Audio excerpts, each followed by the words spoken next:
Festivalis Kino pavasaris. Kovo 15-29 dienomis. Labas rytas, gerbiamasis Labo ryto žiūrove. Šįryt kreipėmės į jūs, vyrai. Jei skubate į darbą, o žmona virtuvėje šiuo metu jums kepa kiaušinienę, trumpam prisėskite.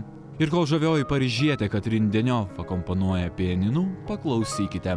Šiandien didi diena. Šiandien Tarptautinis Vilniaus kino festivalis Kino pavasaris kviečia glėbiais pirkti gėles. Ne tik šiandien, bet šiandien ypač mylėti moteris ir pakviesti jas į kiną.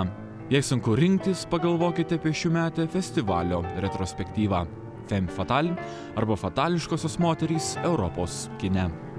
Anksčiau galbūt retrospektyvos buvo skiriamos, sakykime, vienam režisieriui arba vienai aktoriai, o čia norėjosi apriepti plačiau, pasirinkti temą ir tai yra įvairūs režisieriai, įvairios aktorės. Ir kodėl turėtų pirkti bilietus? Todėl, kad klasikiniai filmai yra visada tokia atgaiva, sakykime, sielai. Ir man pačiai norisi, sakykime, kad ir važinėjant po festivalius, be naujų filmų visą laiką nueiti pasižiūrėti klasikos, nes tai kažkaip tai ir ramina, ir tu žinai, kad pamatysi gerą kiną.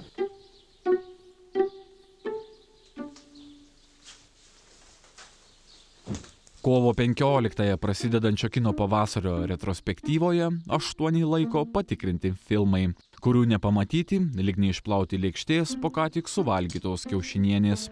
Nuo Rainerio Wernerio Fassbinderio ir jo mūzos Hanos Šigulos, jau matytos Katrin Deneuve ir Oskarui nominuoto Luiso Bonelio Tristanos, iki kaimynų Lenkų legendos Krzysztofo Kišliovskio ir jo įkvėpimo Gražinos Šapolovskos, įvertintos kaip gražiausia Lenkų aktorė. Pasigrožėkim. Norėjosi į ekraną vėl sugrąžinti, sakykime, senas aktorės, kurios jau yra arba mirusios, arba jau labai senos ir pagal šiuolaikinės visuomenės standartus nebetitinka grožio etalono. O savo laiku jos buvo tikrai kino ekrano divos, sakykime, ir ne vien kino ekrano, apskritai gyvenime, ir nesinorėtų, kad jas pamirštų žiūrovai.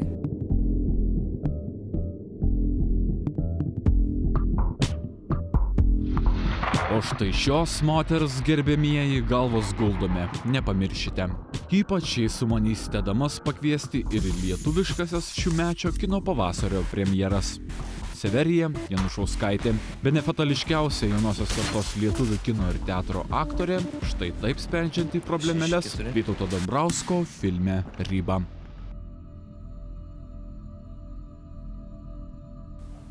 Yra labai ryški tokia atoskyra tarp to, kas yra fatališka moteris stereotipiškai.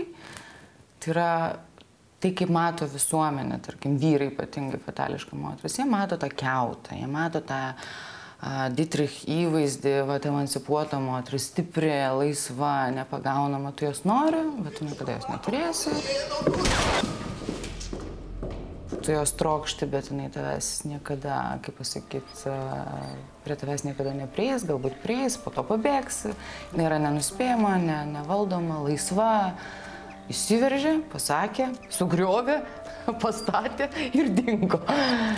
Kažkas tame, vadinasi, yra. Aš nežinau, aš pati labai paprastai vertinu savo gyvenimą. Aš esu eilinė moteris.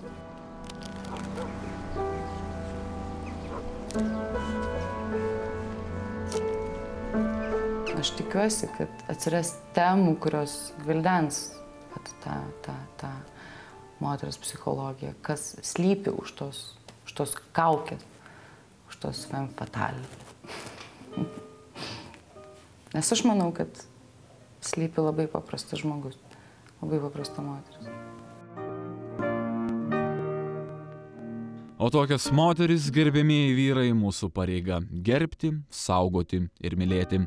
Ir šis pasakojimas jau baigėsi, tad dabar į virtuvę plauti lėkščių, į turgelį gėlių ir į kino teatrus bilietų. Ir nėra čia ko skųstis.